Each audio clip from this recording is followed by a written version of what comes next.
Political analyst John Keller joins me live now to preview today's inauguration event. John, thanks for joining us from D.C.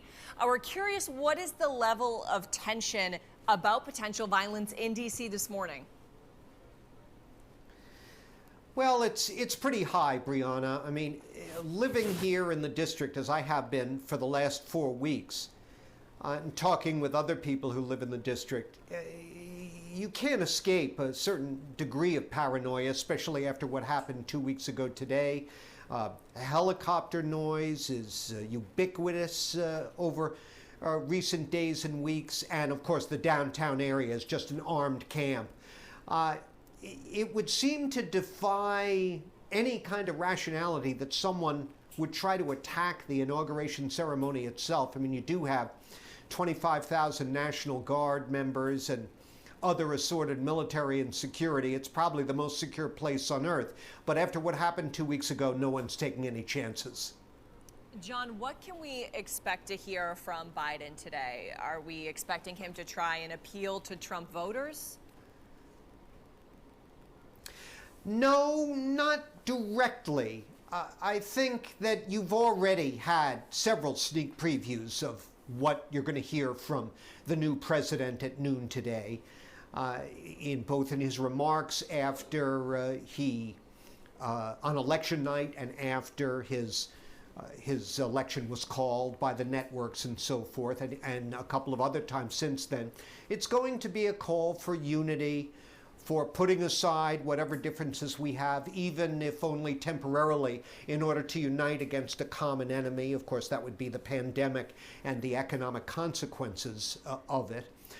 So, look, inaugural addresses, as I've been sitting here absorbing some of the coverage, some people have been putting together highlights of past inaugural addresses, and it struck me how easily and quickly most inaugural addresses are forgotten. They draw a lot of attention when they're given. They get big ratings. They do set a tone. Certainly Donald Trump's American Carnage speech 4 years ago was a signal of what was to come. But I think in this case, Biden has already telegraphed the message he wants to give, and it's not a complicated one, Breana. And I'll tell you, if he can start getting those vaccines out and getting needles in arms faster than the outgoing administration did, he's going to have himself a little bit of a political honeymoon here, I suspect. John, what do you think about Trump's exit today, the speech at Joint Base Andrews? Well, I was a little bit surprised that it wasn't bolder or more caustic. You know, there are multiple Donald Trumps. The one that I just described, which I believe is his true public self, or the one he likes to project. And then there are times when he's reading off a teleprompter, or he's been muzzled by his aides and warned that he can't let it rip the way he likes to. That's the Donald Trump I thought we heard today in his remarks at Joint Base Andrews. He, as always, gave remarks that misrepresented reality, talking about all of his great achievements, some of them legitimate, others most certainly not. But I sort of expected more of the "I'll be back, the fight's just beginning, you haven't seen the last of me" defiance. That was missing. His body language looked a little bit deflated.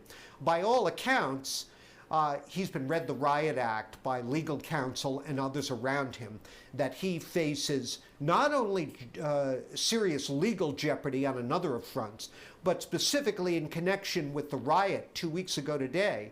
I think he's been cautioned that the Senate could very easily vote to convict him, and then if they do that, turn around and vote to bar him from ever seeking public office again. That is something that would be very damaging to whatever brand marketing he wants to pursue in the future. So that was the subdued Trump we got earlier today. Right, we did hear him say, "I'll be back" in some form. What do we know about what Biden has planned for the first days of his administration? You touched on one thing on the agenda, which is to ramp up vaccination. But what else do we know about what he has planned? Yeah, well, that's the most important thing, no doubt about it. But he's made it clear he's got a rollout plan for every day over the next couple of weeks of executive orders, things that he doesn't need congressional approval to do, rejoining the Paris Climate Accords, for instance, excuse me, rescinding the Trump-era executive orders that led to family separations, a number of different things that he's going to do to make it clear that there's a new sheriff in town. They address a lot of the major grievances that Trump critics have had with the Trump administration.